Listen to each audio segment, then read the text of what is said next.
মায়ের কামাল ছেলে কমিশনার বলছি না টাকা পাবেন অন্নপূর্ণা যোজনার টাকা, যেটা পশ্চিমবাংলায় ফেলে দেওয়া হচ্ছে না। তাই পশ্চিমবাংলায় বিজেপিকে ক্ষমতা আনার জন্য প্রত্যেক মায়েদের প্রত্যেক বোনেদেরকে ঐক্যবদ্ধ হতে হবে। ভারতীয় জনতা পার্টি শ্রীরামপুর লোকসভা কেন্দ্রের প্রার্থী কবিশঙ্কর ঘোষ, ব্যারিস্টার কবিশঙ্কর ঘোষকে সুপ্রিম কোর্টের ব্যারিস্টার কবিশঙ্কর ঘোষকে পদ্মফুল চিহ্নে ভোট দিয়ে বিপুল ভোটে জয়ী করুন।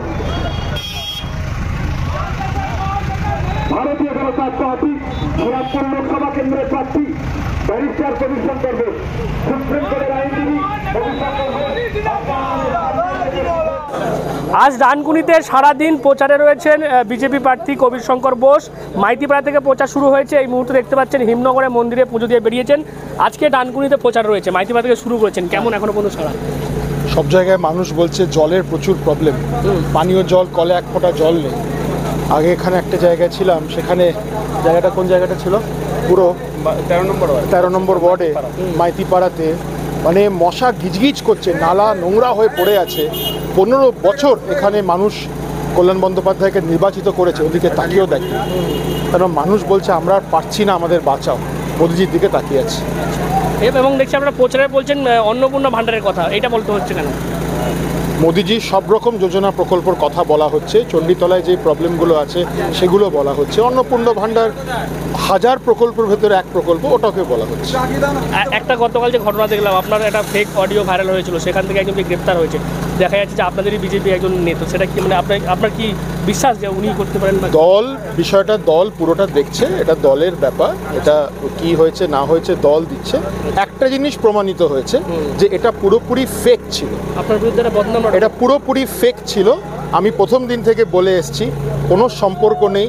চোখ চোখ চোখ চোখ মিলিয়ে লড়াই, সেটা প্রমাণিত হয়েছে যে এটা একটা ষড়যন্ত্র ছিল। এটা পুরোপুরি ফেক, এবং বাকি বিষয়টা দল দেখছে। ডানকুনির বড় সমস্যা হচ্ছে নিকাশি, যেটা আপনি বলছিলেন। আর এবং এই খাল, সেই খাল কোটি কোটি টাকাতে খরচা করে সেটা সংস্কার করেছে, আবার সুপ্রিম কোর্ট নির্দেশ দিয়েছে। কোথায় সংস্কার হয়েছে? সংস্কারটা কোথায় হয়েছে? আমি যেদিন মানুষ এখান থেকে আমাকে আশীর্বাদ করে জয়যুক্ত করবে, আমি আপনাদের চ্যানেলের মাধ্যমে কথা দিচ্ছি, আমি এটাতে কেন্দ্রীয় সংস্থা দিয়ে তদন্ত চাইব, এবং কোথায় উন্নতিটা কোথায় হয়েছে, সংস্কারটা কোথায় হয়েছে, টাকাগুলো কোথায় হয়েছে, এর যাঁচ হবে। এর যাঁচ হয়ে টাকা কোথায় চুরি হয়েছে তারা দোষী হবে। তৃণমূল সরকার যেটা বলছে যে এখানে অবৈধ খাটাল ছাড়া মানে ওঠানো যাচ্ছে না বলেই নাকি এটা মানে সমস্যা হচ্ছে। এর যাঁচ হোক, সব রকম যাঁচ। এটা তো অজুহাত।